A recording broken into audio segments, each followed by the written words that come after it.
Canada's own, Lilly Singh. How are you?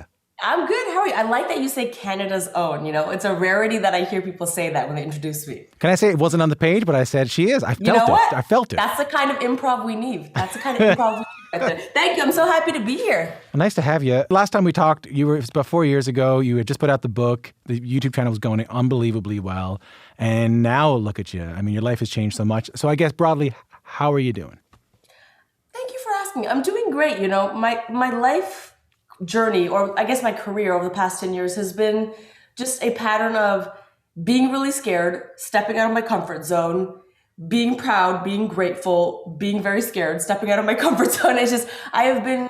I'm proud to say I've been a student for the last 10 years, and I hope to continue to be a student in my life. I've just learned so much about myself, about the industry, about storytelling, about my priorities over the past little bit, and it's been a wonderful journey. It's a different world, hey, because, I think about you in the YouTube thing, and it's so autonomous.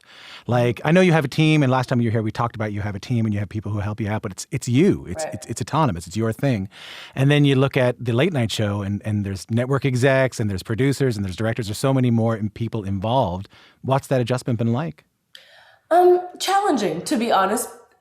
Not because anything is wrong with it, but because, like you said, I'm not used to it. When I made YouTube videos, I was the writer, the editor, the director. I gave the notes. I released it the same day. It's also a speed that I'm used to. Previously I would write, direct, shoot, release a video all in 24 hours.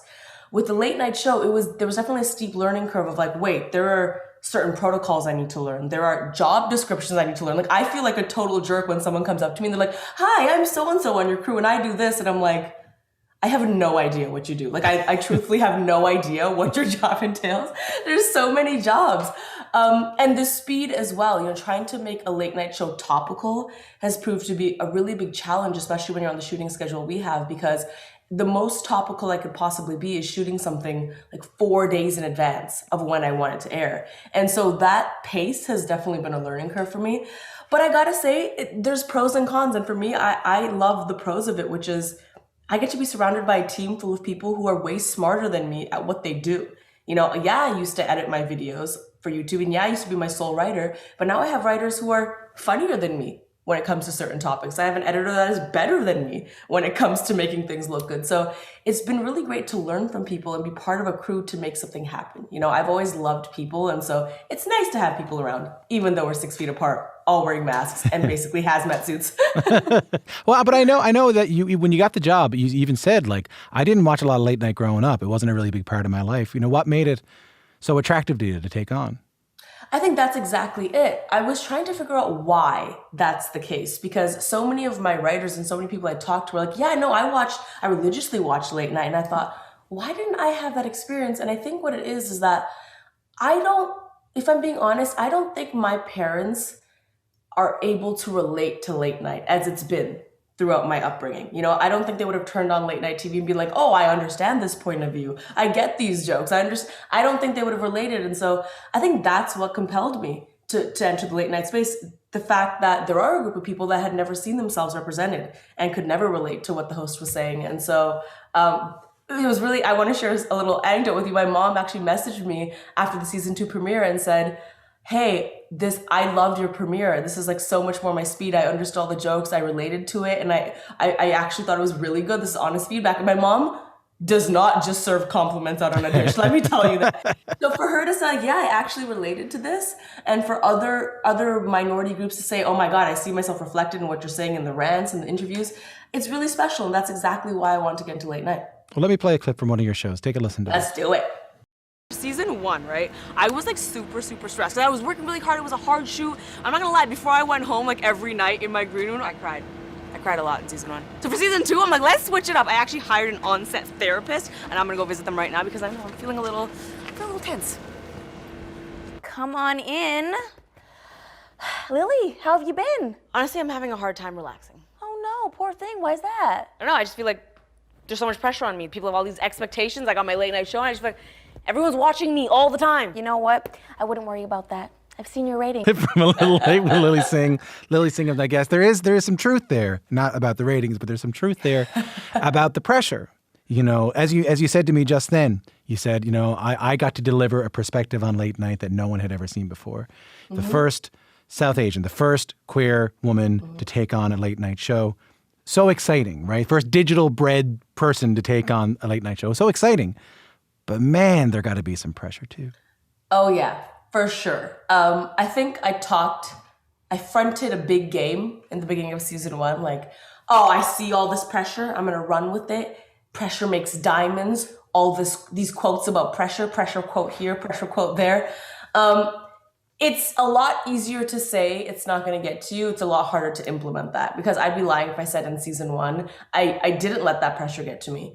I had a really tough time in season 1. And even though I joke about it in this clip because comedy is the best medicine, I did cry a lot in season 1. Yeah. Like the show would be wrapped and I'd be in my green room and I'd be like, okay, I can't take this energy home with me. So I'm going to sit in this green room.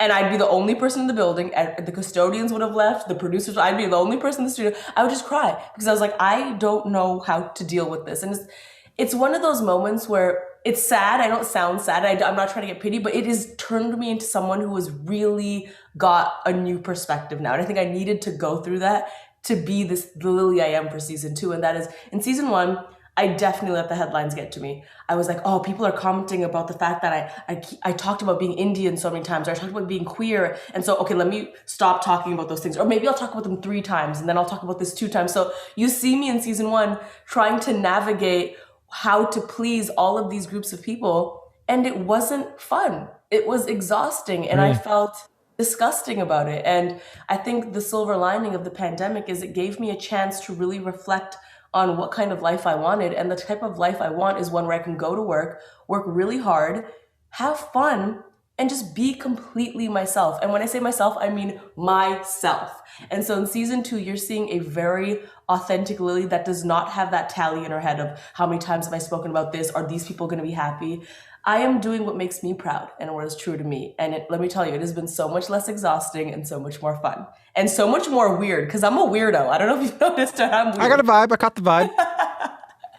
And you're in your house now, not a studio. Well, it's not my house because we tried that once and I went insane, but it is a house. It is a house we found that is about 30 minutes from my house, and it is what I imagine my fun house would be. So there's a swing in the living room. There's a swing and a bar in the living room, which is like combination for fun. There's a nice pool, there's a guest house, there's randomly an ATM machine. It's just what I think my fun house would be, and it's been great. It's an interesting thing because I know you won't talk about, and I don't really want you to talk about the other late night hosts, but the other late night hosts have had to get used to people who have existed in studios their entire careers, whether they worked in a studio on an old show or their own show has been in a studio for so long, and now they have to get used to being at home, doing a show from home. Seth Meyers, Stephen Colbert, Jimmy Fallon, everybody. You started at home, Right. And you had to adjust to being in a studio, and now you're back in a house again. I mean, how does that change things? I mean, there's meaning there, right? Absolutely. And I also just say, I don't mind at all talking about other late night hosts. They're all very, very nice to me. They're all very nice to me, so I have no issues with that. Yeah, I think in season 1, I definitely put pressure on myself to conform a little bit to what I've seen on late night. Even though I said I wasn't going to, even though I said I want to be different, I myself was like, I need a desk because I feel safe behind a desk. And I feel like that's the staple item of a late night host. If I don't have a desk, I'm not a host. And then I did season 1 and I was like, oh, I'm very not myself behind this desk. And so my career was made in a house. And what I did for season 2 is I thought, listen, I know everyone else is fighting to get back in a studio because that's where their comfort zone is. I need to be honest with myself and say, it's not mine. Mine is a house, but I also don't want this to be exactly like my YouTube channel. So my house is a set in the sense of we have an area where we interview, we have an area where I rant, but what makes the show so special is this connective behind the scenes tissue you see throughout it, where I'm completely unscripted showing you what it takes to make a show in a house. And I don't know, just the environment of a house, I feel gives off this family energy where it invites people in, and it's just something different. And so I feel great in a house, and I by no means am fighting to get into a studio. Also, studios have a lot of air conditioning, and in the house, I control the heat. I walk into that house, I slam the heat on, and that's why I want to shoot in the house. Let's just be real. You do seem comfortable. I don't mean temperature-wise, but you do seem comfortable. Yeah. I'm probably comfortable because of temperature-wise comfort, to be honest. But I am more comfortable. And I think, well, there's a few things, right? One is that it's all these small things. My wardrobe has changed. I don't know if you've noticed. I love a suit. I'm wearing a blazer right now. But in season 1, I wore a blazer and a blouse every episode. And there was a lot of episodes that you never saw where we had to redo a take because a button popped or my shirt untucked or the blazer was doing something weird and it would interrupt the flow. And so I thought, no, in season 2, I'm wearing strictly oversized track pants. It's going to be I'm going to always be comfort and nothing's going to ever stop me from doing what I want to do. So that was one thing. Second thing is because of COVID, there is no audience. Now, I love speaking in front of an audience, but an audience also requires you to be very to time in a schedule because the audience is coming at 4 p.m. You need to be prepped at 4 p.m. They can only stay till 4:30 p.m. And so you're very rigid. But when there is no audience, there's a little more flexibility about, hey, should we just change this last minute? Maybe I should do this instead. And it could be fun. So your creative freedom gets expanded a lot. And also just, I'm happier. Yeah, you seem, maybe that's a better word than comfort. You seem happier. Yeah, I'm happier because in season 1, this is the thing, let me be real with you. Let me be super real. Come on. The internet, Tom, the internet does not allow you to learn. Like, I think we've established that the internet expects people to be perfect right away at something. And when you see someone on the street and they're trying something new, generally in person, you're like, yeah, go for it. I'm so proud of you for trying. But in season 1, I did feel like, and maybe this is just me being an echo chamber of Twitter, but I did feel like I very seldom got the benefit of the doubt from some people online. It was like, oh, she just got a late night show. Well, she's not nailing these jokes and the lighting is so bad. And so she's just bad at this. There was no, oh, this is her first season and like she's learning a brand new world. So we should give her some time.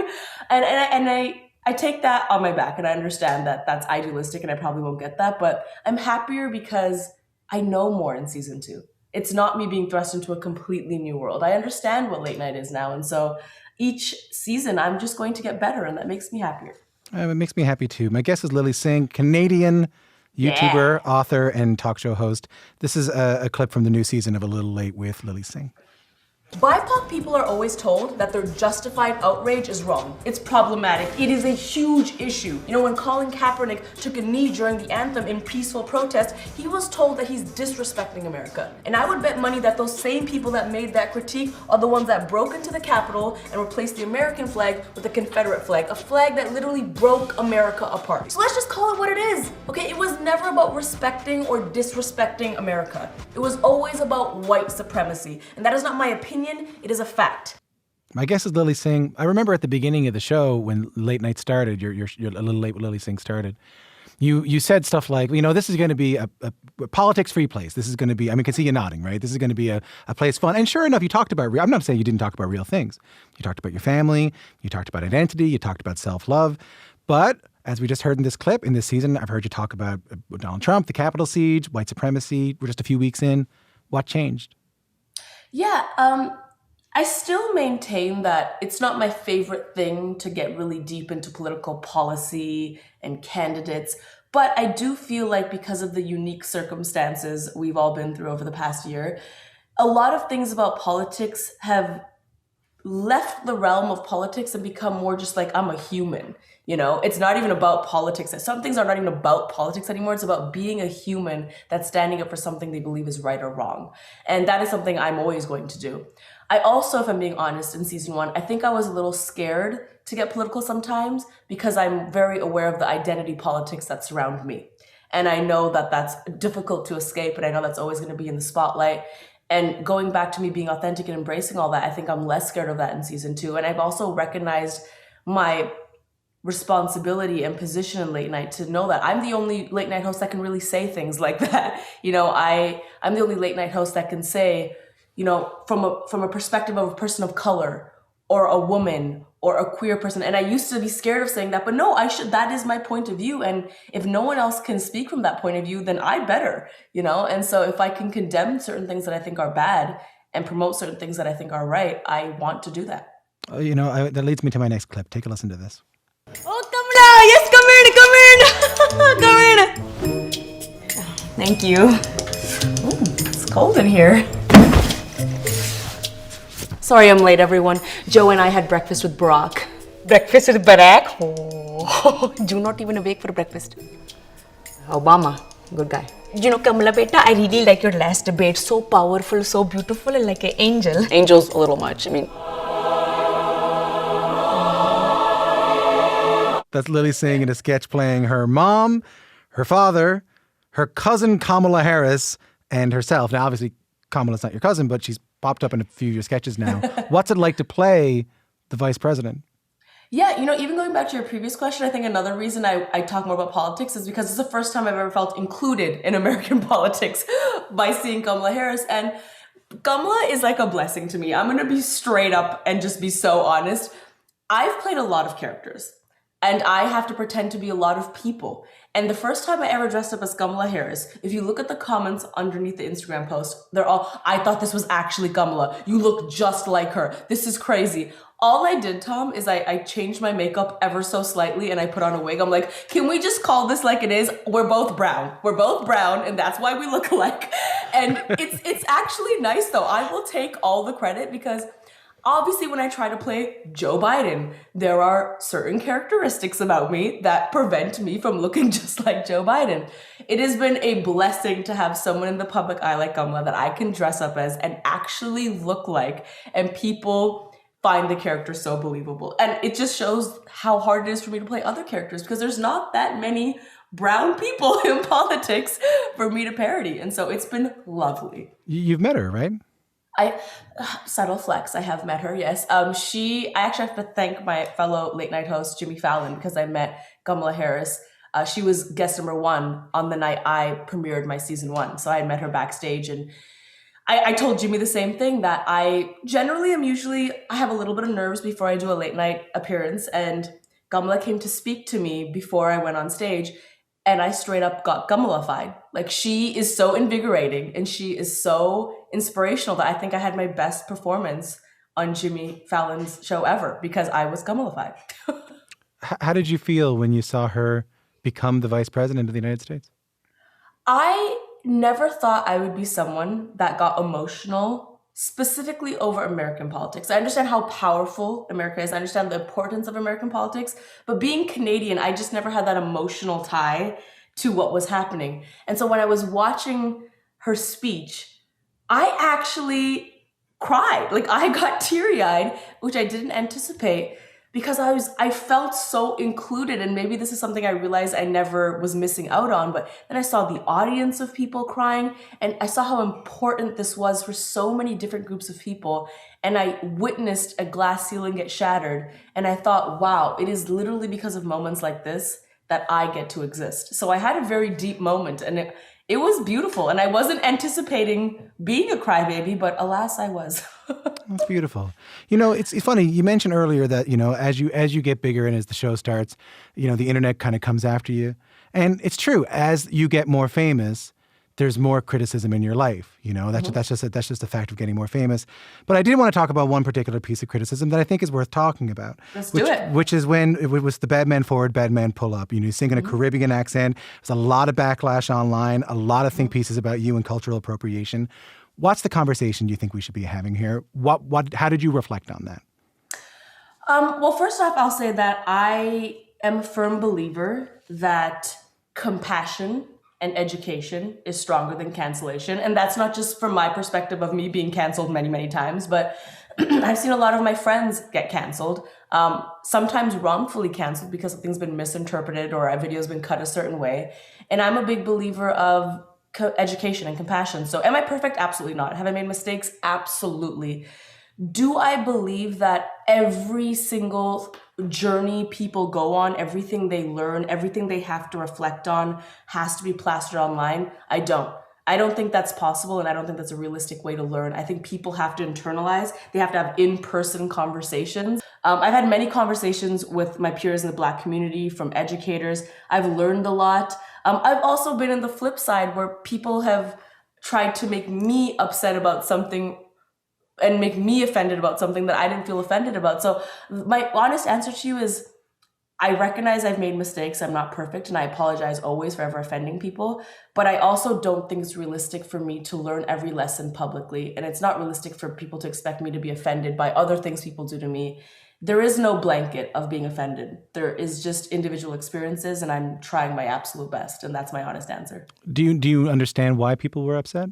Of course, I understand why people were upset. And it's so interesting because when I had posted that video, a lot of people were upset, and I had to go and reflect and talk to people and educate myself. But then on the flip side, and again, me being very honest, the artist who made the song that also posted it and was like, "This is amazing," and I'm so happy she did the song. So I also got conflicted in myself, being like, is this good that his song got promotion? Is it bad that people are upset? So it was just a lot of figuring out, and I've just learned that I need to be more careful when doing anything online, But the last point on this is that it's not the only, that song alone was not the only piece of criticism about that. There were a lot of think pieces. There was a lot of conversation around stereotyping Blackness, either in slang or in style or in sketches. Yep. I just want to say a lot has changed in comedy over 4 years and especially over 1 year. Has this made you rethink anything about the way you approach comedy in the future? Absolutely. Absolutely. I think this is probably the case for most people in the comedy space. You're absolutely right. I think we all look at our scripts and look through what we're doing with a different lens because simply there is more education out there. I know things now that I did not know at all growing up in Scarborough as a kid, things I probably did very poorly or did very incorrectly. I know better now. So I definitely look at everything through another lens. Having said that, I also have to walk the line of being true to myself.